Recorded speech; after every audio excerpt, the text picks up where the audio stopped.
What's going on, everyone? We are at the side-by-side event this year and down at Disneyland. Thank God I didn't have to hop on a plane this time. My boy Alex Wang had to come see us this year, so he still owes me a steak dinner, but we'll cover that later. But hey, man, like I feel like every time an event comes like this, it's like the first text with each other is like who's bringing their camera guy and who's shooting content. So like I brought my guy this time. You got a guy coming in tomorrow to shoot some stuff. So how you been, man? Pretty good, really good. Yeah, it's been excited just to come in how much we're growing here and the amount of agents that are coming in, and just seeing you and how you've grown. Yeah, and your channel's grown and your guy. Yeah, and your content. I'm loving it, man. For sure, man. I mean, obviously the last time we saw each other, like you were talking about, like we were talking a lot about teams and things like that, and it's so funny to see like all the different styles. Like last night we were talking about like which system's better, and then do you feel like now every time we turn around someone's like, this is how you should be running your team, and that's how you should be running your team, and that's how you should run your team, and it's like always changing?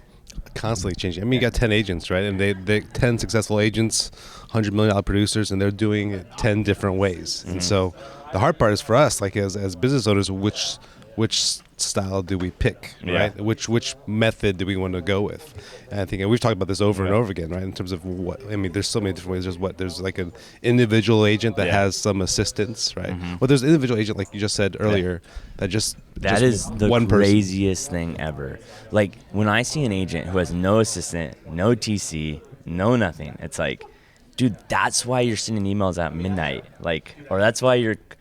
And then they were shocked when you don't respond. You're like, dude, I'm not working right now. It's 10 o'clock at night. I'm not picking up my phone. Are you crazy? And it's like, oh, I've been so busy today. And you're like, dude, you got 3 escrows or 1 escrow. Like, how is this even possible? Yeah, so we'll take that individual agent and put him to the side. Yeah. But otherwise, we're talking about, we got individual agent with multiple assistants or help, right? And then you got the smaller team, which is like multiple agents, like let's say 3 to 12 agents, and then you got the huge mega team, which is like 20 plus agents, right? And so, which way is best? I think the thing is the big, massive mega teams on paper looks great because you can say your company does blank amount of deals or whatever, but I always wonder like how profitable is those? And I think that's the thing that no one ever talks about is like profitability, like because what people don't understand. Having a mega team, that's marketing, that's assistants, that's ISAs, that's coaching, that's all that stuff. It's like it's a lot of money. Do you actually think that we are seeing a little slowdown in the market?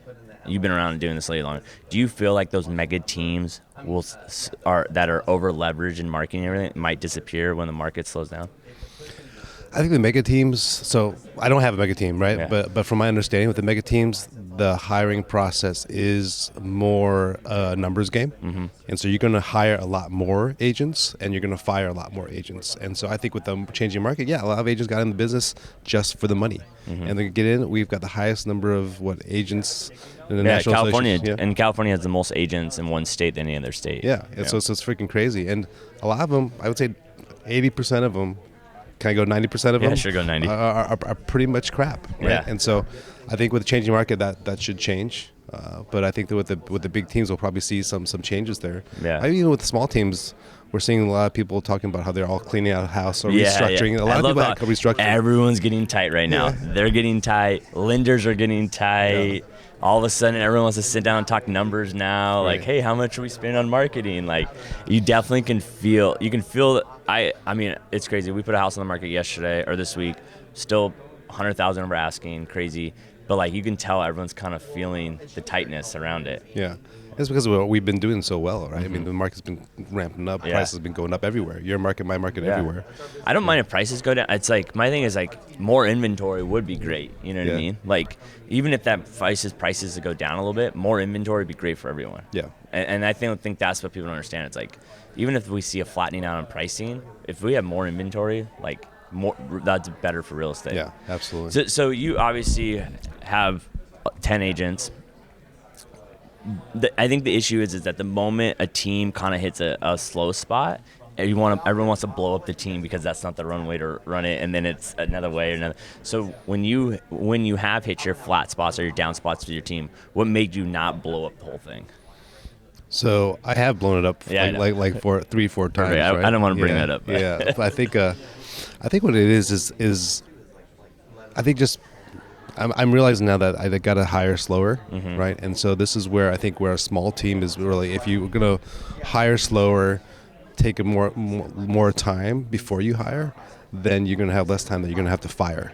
Right? I've had to do with the past year. I had to let go of 2 people, and that's not an easy conversation. No, it's hard. But those are hires that I made myself, so I made the mistake, right? And so taking that slowly, I'm realizing, it takes a lot of work. Yeah. And so this is also the shift in which a small team versus a big team is that, well, even any team, I think is that you got to be able to be the person that's the recruiter, right? Yeah. Right. For you, I mean, you're hiring. You have agents, right, on your team? No, I just have a showing agent. Yeah. So I'm the single agent, showing agent, full-time assistant, full-time videographer, full-time graphic designer, and they're all built around me. Yeah. And the reason why, like, I don't spend any marketing money, no Zillow, no nothing. Right. So for me, like, I don't want to increase my overhead. I make a good living, and I'm very comfortable with what I do. So for me, it's just like to bring in overhead to make 50% on deals. For me, it just doesn't. Yeah. And I'm a terrible leader. Like, I know that about myself. I am not great at managing people because for me, I know my strength is like just go do. Like, I don't have a schedule. Right. I don't use a CRM. I don't use no follow-up stuff. Nothing. It's just like go work. So, like, it's very hard for me to be like, if you're not that way, like, I don't know how to teach you to be diligent, which most people need to be. Yeah. Most people need a schedule. They need someone to tell. And I'm not that guy, so it's very hard for me to coach. Not yet. Not yet. Oh, God, yeah. You know that I'm going through the exact same thing you are, right? Oh, really? Yeah, because I may have led more people than you have, right, and managed more people than you have, but I'm still also learning how to grow my team and be that guy that's not always the doer, right? I mean, that African proverb that I base my company off of, that if you want to go fast, go alone. Yeah. But if you want to go farther, you go together. Yeah. And I mean, that's why. I mean, you have a team. Right? Yeah. It's a small team. It's a small team. But you just still have a team. You couldn't be able to do it yourself. And it's the same thing as me. I think that to save up my time, right, I want to leverage and be the Rainmaker, providing business and teaching and help empowering others, but I got to step away from that production. And that's the hardest thing for me. But I'm in the same spot as you. Yeah, learning how to be a leader. And I think every team leader struggles with that. I think that's what makes us great or good is that we're always striving for more. Yeah. And so it's like, I actually had someone on a podcast yesterday, and we were talking about what sucks about being in real estate is that you never get to enjoy real estate. Like it's funny when things are going great, it's so busy that you're so busy building. And then when things are starting to slow down, then you stress out. Like there's never like, when can we get to that like perfect zone? You know what I mean? Where like, and that's something that I struggle with is like enjoying the moment and being like, hey, we're good. Because everyone's always telling us like grow. Right. And then when stuff's getting hard, cut. Right? Like, you know what I mean? So how do you handle like trying to enjoy real estate in the moment? Yeah, honestly, I do feel like having a team of 6 to 12 agents, and we say team loosely because it really is. I mean, all various types of teams, but having a team with 6 to 12 agents, I think, is really the sweet spot. Yeah. Right. And I've said before that this guy Jesus had 12 disciples, right? And even that one of them stabbed him in his back. So you can imagine about 10 to 11. So Jesus can manage 10 to 11. I think I could probably do maybe 8 to 10, maybe. Yeah. And so I think that number is really the sweet spot because the culture is there. The culture stays. I can have influence in the culture. Right, you got a big company that brings in all these companies together, like this big whole behemoth of a real estate company or team. And what kind of culture does that create? Yeah, you can't really buy culture, right? Culture is created. Yeah, and so you have a culture for sure. Yeah, you have a culture that you can tomorrow decide you're going to do that, and you do it, right? For me, I can do that too, but it's a little bit more involved. If I have you a little more thoughtful, but imagine if I had like 60 agents. I don't really. I assume a lot of people come towards you because obviously you have you're a massive company and you're out there a lot. So how do you not? Do you say no to a lot of people? I say no to a lot of people. Yeah, yeah. In the beginning last year, I said yes a little bit sooner than I should have. Mm-hmm. But now we do a meeting. Hardly ever talk about commissions or splits like that at the very beginning. It's always just about getting to know the person. And then I introduce them to either my wife or Nancy, my sales partner, founding sales partner. They have a talk, and then maybe another team member. And then we, at some point, ask them to take a personality profile. Mm-hmm. We use a DISC profile. Yeah. And then based upon that, then we kind of make an assessment. And if it makes sense, then lastly is we have a dinner with the them and the spouse. Oh, I think that's so important. important. Is like, I try to tell everyone, it's like, I hate when it's hard when people try to get into real estate and everything else in their life is messed up. I try to tell them, like, dude, if your financials aren't in place, if your home life's not in place, like, coming into this you're not going to do well. Yeah. Like, you have to have all those things in place to do well in real estate. Yeah. My number one question I always ask everyone when I want to become a realtor, I always say, like, what does your spouse think about that?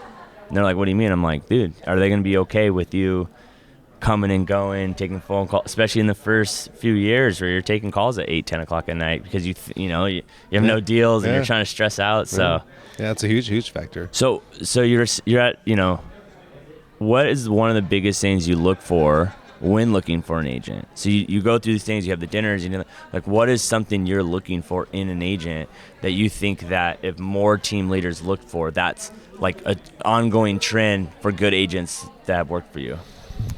I haven't found that yet. No. Yeah, honestly, because again, going back to, we have agents that are not real drivers, right? You and I, we're drivers. Yeah. Right? That's okay. If you're not a driver, then you're a great support member for the team. Which is awesome. Which is totally fine. I think that's the problem is, like, almost not having drivers is good because drivers, sooner or later are going to want to drive. And you can only have one driver. Right. So, like, sadly, the driver's not always the best thing to have on the team. Exactly. So because then it's like, they're going to leave. And you're like, sweet, I'm going to build this person up, and then they're going to leave. Have you struggled with that over the years with, like, building up agents, putting, like, everything into you, and then them going off and doing their own thing? Happens all the time. Isn't that it's so frustrating, man. Well, if you reframe it and look at it this way, like, if they leave better off than when they arrive, well, then you did your job. You did your job, right? And more power to them. Yeah. As long as it's, like, is done well. I've had times in which agents left in the not so nice way. Yeah. And that's a little bit different, right? And so, I think that if you've done your job, and this goes back to the leader thing, right? Yeah. Being able to lead and be able to help empower others, but doing that and doing sales and building up your own business is two different things. So now that you're kind of maxed on your agents, are you guys trying to hire other support staff for them? Like, what does your support staff look for your agent?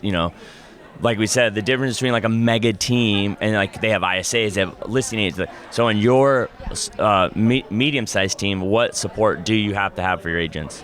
So you definitely have to have a good transaction support, right? And we are still, I have to be honest, we're still working on it. We got two TCs, went from 1 to 2 this year, and we're probably going to need a third one. And so transaction support and administrative support. I'm the tech guy right now, so it's pretty bad. Yeah. Got to be able to get that support as well. Yeah. And then, of course, listing management, because we do so much. How many listings did you guys do last year? We did 52. Okay. Yeah. So let me ask you a question. Yeah. We're going to change the topic. No, right? yeah. Ask away. So you talked about your team, and then you don't do this and you don't do that, right? But okay, so as an individual contributor, an individual agent with the support team, how do you be accountable to myself? Honestly, what holds me the most accountable is rent's due on the 1st and payroll goes out on the 1st and the 15th. Like, that is the number one thing. And what people don't understand is, like, the people that work around me, like my lender, photographer, home inspector, any of those people, all my support, like, I truly believe, like, my job is to provide for their family. Yeah. And if I don't go out and work, then I can't provide for them. So, like, my assistant, we're best friends. Like, I talk to her every day, and we talk about her family, we talk about work, we have a great relationship, but, like, in my head, it's like I have to provide for her family. Like, she's the number one provider for her family. Right. So if I stop working, then what's going to happen to them? Yeah. And that's what really drives me more than clients, more than anything else. It's like, my job is to provide for all these people. So that there may be a fear there of growing bigger then, because I have to provide for my people too. That's true. And it's scary. Twice as much. That's why right? maybe I don't have a team, right. because I don't want to provide leads to them, because I'm not good at, like, I'm good at managing enough leads. Then you can be even more accountable to exactly. have So that's my thing is, like, and the crazy part is I've tried to do schedule. I've tried to do my, every day do the same thing, and then it just kind of doesn't work. You're a free spirit. You just, well, and it's like, or like we'll be shooting a podcast like this, or something will come up, but like the funny thing is, in actual transactions, I don't do anything. My only job is to go meet people and make content. Yeah, that's it, and then solve problems that come up. But like actual transactions, I've gotten I've gotten that to the point where we're so dialed in, me and her, where I don't handle any of it. Yeah, your value is in negotiation and experience, and be able to put the deal making together. Content goes, and so that's the kind of the goal for us. But then too, like moving forward, like we're building a coaching program right now. We're gonna sell. We're trying to get, obviously we're getting sponsorships on the YouTube channel. Yeah. So for me, it's like, okay, let's sell our, I'll sell my 50 homes a year, 40 to 50 homes a year. Make a blank amount of dollars. Let's make some money on ad revenue. Let's make some money on a coaching ebook program that we're going to sell for brand new agents. It's going to be like what to do in the first 90 days of the brand new agent. Because that's something I think that I don't know, what's the coaching group here right now? Who's the coaching group that's always here? I'm not sure. Do you know? It's whatever. They're always talking about like massive teams, right? Yeah. So. But most agents don't know what to do in the first 90 days. Right. And if you don't have a good 90-day start, you're done. Yeah. The career's over with, Yeah. So Yeah. So that's moving forward. Is I always, when COVID hit, that was a big eye opener to me. Is like, how do we make money when houses don't sell? And that's by buying rental properties, things like that. So that's my main goal now. Yeah. I always think that. I had a great conversation with somebody at lunch yesterday, and so I truly believe that the best team is a SEAL Team 6 team. Yeah. Okay, you got a handful of agents that are really, really good top producers, each selling 10, 20 million at least, right? And that's going to be the best, at least minimum, right? So they're not going to be a lot of new agents. It's going to be really veteran agents that know what they're doing. And that's the tightest team, because then really I can go away and trust that, hey, it's going to be handled. Take it, Adam. Run with the ball with this. I got to do it, and then vice versa. Yeah. Right? And so you can really cover for each other. I think if there's ever time I could start a team, that's what I would want. I always tell everyone that. Everyone always asks me, what would you want in an office? I'm like, I would want like 5 other people who are crushing it, who obviously make content because that's my world, but all of us could feed off of each other. Yeah. And just put your pride. Everyone put their pride down. Ego. Put your ego away. Yeah. And I'm not taking a big, we could split the overhead equally, right? But just being in the same room together, it'd be like being here all the time, right? Doing this every day. Every day. Yeah. And that's the thing that people don't, and it's so funny because we always talk about like, you are who you surround yourself with. But then in real estate, big time agents rarely work hand in hand together every single day. No way, yeah. Because ego or whatever. Well, it can be also brand, right? I mean, here at Side, we're built on building your brand, right? Your resilient brand, right? So what happens then? How do you get the 3-4 other people to buy into your brand? Exactly. Because it's your brand, right? So, and that's the thing is, how do you do you have a sit down with all these agents, say like, let's create a brand together? But like, I think that's the thing that if it's, you can have calls and you have this, but like when you're in the room feeding off each other every day, that energy, like you're talking about your jiu-jitsu class of your first content, like your first, like that energy every day, like, God, that'd be amazing, dude. Yeah. I think it requires a bit of, I think, humility with the team members to be able to come together. And that's going to be hard to find. I just wonder why it's like that, to be honest. It must be. It's ego, I know that, but do you feel like moving forward, and obviously we're getting into a different market right now. That's what we're feeling. I've never been through a market like this. Yeah. Do you feel like we're going to see a lot of people leave the industry, or do you think that things are just going to kind of change? Like, I've heard the new trend that teams are wanting to do is get rid of their agents and doing like a showing agents that put on salary. Like, that's the new thing. And I'm like, I guess. Yeah, I mean, is that the best for the client? I mean, the best client experience? I think going back to a small teams we can control the client experience better. Yeah. Actually, you can control the client experience best. Yes. Right, because it's just you. It's just me. So the client's always going to get you. And maybe that's why I'm nervous too, because when you give someone off, the lack of control of knowing when that person's following up, are they answering the right question? Are they? That's right. Are they still Team 6 members, right? Yeah. Or are they at least been? If they understand that the way that you work, right? Yeah. That's hard. When you get 50 people, it's much harder. But I think that showing agents, it does happen. I sell it, our market moves so quickly that house hits the MLS, sold the next day. Yeah. And so if you as a buyer really want to get the best service possible, then it's not a matter of just always having me at the showings. 100%. It's a matter of whoever can get there to get you Quick enough. Quick enough. Yeah. And that's where a showing agent or a junior agent or something. But I don't like to call my guys showing agents because it's like a downgrade. Yeah. It's like the lowest level. You get licensed, okay, now you can be a showing agent. Yeah. It's funny. My agent has never done a deal, but every time we put something in escrow on the market or sold, I put her name on it. Yeah. So then she puts on her social media. So because she's a school teacher, so people think she sold like tons of houses. Yeah. And she's like, I never even done a transaction. And she's like, I don't even know what I'm doing. She's like, I feel like such a phony. I'm like, hey, just keep phoning it up. Who cares? Yeah, and you're willing to share that with her, right? Oh, yeah. Just run it. My thing is if we can grow together, then that's another thing I don't get with these mega teams or teams in general. It's like, dude, leverage the team. Like, not just like the in-house source, but like, dude, like if I'm a brand new agent and I'm on a team, dude, I'm posting like everyone's listings that they're like my listings or whatever, and to make everyone think, leverage the team. Totally, yeah. I think same with my team as well. It's like, hey, my listings is your listing. Do whatever you guys want to do. Yeah, but like San Francisco, we have some mega teams. Obviously, we have some mega teams here, but like in my market, we don't even have one team. It's crazy. Like, I don't know what it is about my market. We just don't really have a team. We don't have the team feel.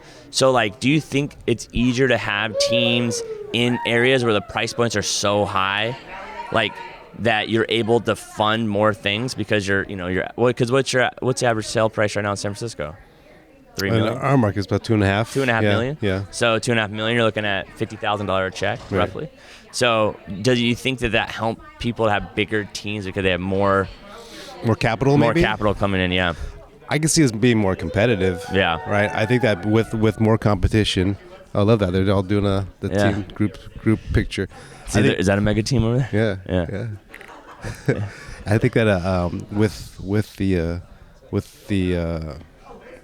think more capital. It's more competitive, and you gotta have bigger edges. Better edge, right? Yeah. And so with that, you gotta move faster. You gotta be able to have a big marketing budget. I mean, there's a big, huge mega brokerage or team up in the Bay Area, and their marketing dollar was $1.5 million. I mean, to spend just purely on mailing shit. $100 million on mailers. That's crazy. Yeah, I can't even fathom that, and they're number one on the list and all that stuff. I can't even fathom $1,000 a month on marketing. Do you guys postcard? No, me neither. No. I tried to do it last year. Yeah. Someone told me to do it. We did it for like 6 months. Every time it went out, I just regretted it because I'm like, I don't believe in this. Why am I doing this? Never got a call, and I'm like, I'm done. Like, this guy yesterday, I spoke at lunch, and he cut out print marketing, and he's a big guy down in the Beverly Hills, and he cut out print marketing. So, okay, that's interesting. Yeah, maybe going towards your direction. Maybe. Right. I mean, I definitely think that's something that every team makes a mistake. I'll preach it till the world comes up. You have so many people on in teams that are such characters, and you are losing out on not providing ability for your team to make content. Right. So let me tell you this, and I have that concern with my team, right? Social media, I did an okay job doing it. My team members are still learning. Mm-hmm. What do I need to do to help use all the content I have to share it with them? No. I need one guy. You need one guy. I need one guy that knows social. Yeah. Right. I think the biggest thing is I need you. He doesn't know anything about social. The whole camera. I think the biggest thing is the reason why we're able to shoot so much is because we don't take any of our stages down in my office. So everything's always up. So it's all right. Let's go shoot, and it's already there. The moment you got to start moving lights and putting the camera up and moving all these things around, then you go more friction. So when people ask me, why do you leave everything up? Why do you buy extra lights just so you don't have to move lights from here to there? And I go, because the moment we move here to there, that's something that might stop us from shooting that video because it's work or I love it. Things like that. Yeah. So for me, it's like also why I live 3 blocks from my office. I go to my office every morning because it's only a 7-minute walk. If I had to hop in a car for 45 minutes, I probably wouldn't go to the office. Right. And I think that's something that other agents make. Like, I believe being in the office every day will make you a better agent. Oh, yeah. I truly believe it. So be somewhere where it doesn't give you friction to go. Like, I switched gyms because the gym I was going to was 15 minutes on the way and I wasn't going. So I moved my other gym where it's one exit down the freeway. I think that's the thing. So for you need to make it easier for your agents to shoot content, whatever that is. If it's always having a guy, if it's always having sets up, it's always having cameras, if it's always the same time, and something to make it as easy as possible. What if the agent tells you, Adam, I don't have enough time to shoot it. I want you to do it. Like you be on their thing. Hey, I mean, my thing is... I want the company to do it. Yeah. I want you to make it easier for me. I don't have the time to do it because I'm doing deals. Yeah, sure. Can you help me shoot it? Of course. Yeah? Yeah. Yeah. Of course. I mean, I think, you people in our market hit us up to do some things, but it's funny because it's so hilarious to me that people are all on social media, but then no one ever uses it. I had a talk the other day, and I said, let me ask you a question. They're like, yeah. I said, when you sell a house, do you only post one photo of the house? And they're like, no. I'm like, why not? Because they're like, well, the house wouldn't sell as well. Great. So then why do you only post one photo a month of you in real estate? Yeah. And it's just a sold photo. And it's just a sold photo. It has nothing to do with it. We also, we do 4 things every day on social media. You could use this for your team. 4 things every day. 1, we post something educational about real estate that a brand new agent can't post. 2, we post something personal about... Wait, tell me again. First one's a brand new agent can't post. What do you mean by that? I mean, so right now, I sell a house, you sell a house. Yeah. I sold my first house, you sell all your houses. I post that it's 25 over ask, 100,000 over asking. You could write 100,000 on. My post and your post, if 2 people are looking at it, no one knows that you're not a brand new agent, because in this market, anyone can post that. Mm-hmm. So we make posts like lumber costs are up 3 times prices right now, knowing that that's probably going to affect new builds at the end of this year. So prices are going to be going up in that. Knowing that last time we had rates in my market, at this point we had 17,000 houses on the market. Right now we only have 3,400 houses on the market. So we need 5 times what we have on the market to give her. So those are the kind of videos that a brand new agent will not make.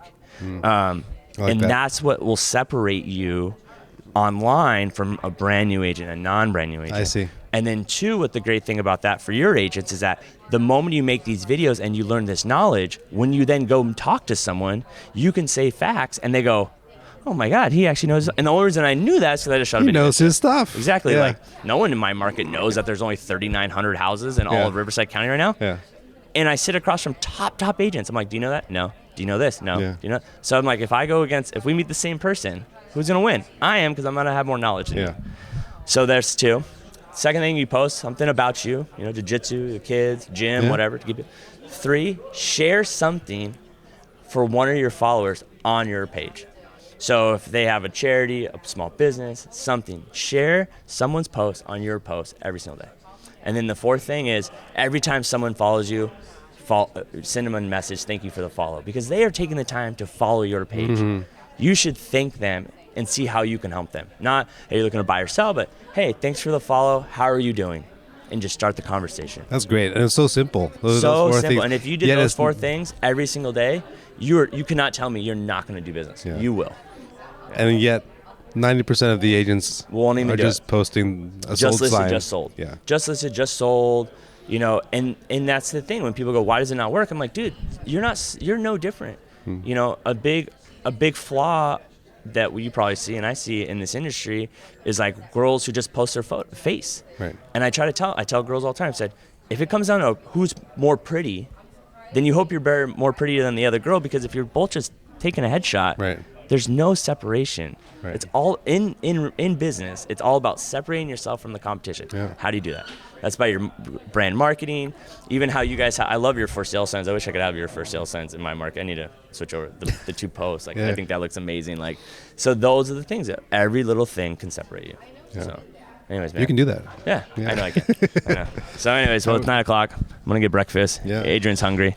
Man, it's always great talking to you, man. Honestly, I'll say this always again, I remember, I'll never forget watching you on YouTube in my house when I was a brand new agent at the Gary Vee event, and watching you flip houses. And it's so crazy. I try to tell people all the time, it is insane what this industry can meet, and who and where, not manifest, but I'm gonna meet him one day, and then and now I'm friends with you. Yeah, and I love your content, Adam, and what you've taken the ball, run and just ran with it. I love doing this with you. Yeah, man, you got a great way of just your style of talking to people and sharing, educating people, and putting that ego aside, which I appreciate. But we do need to ask this, because the last time we did a podcast, you were talking about jiu-jitsu. You said you had your first competition. How'd it go?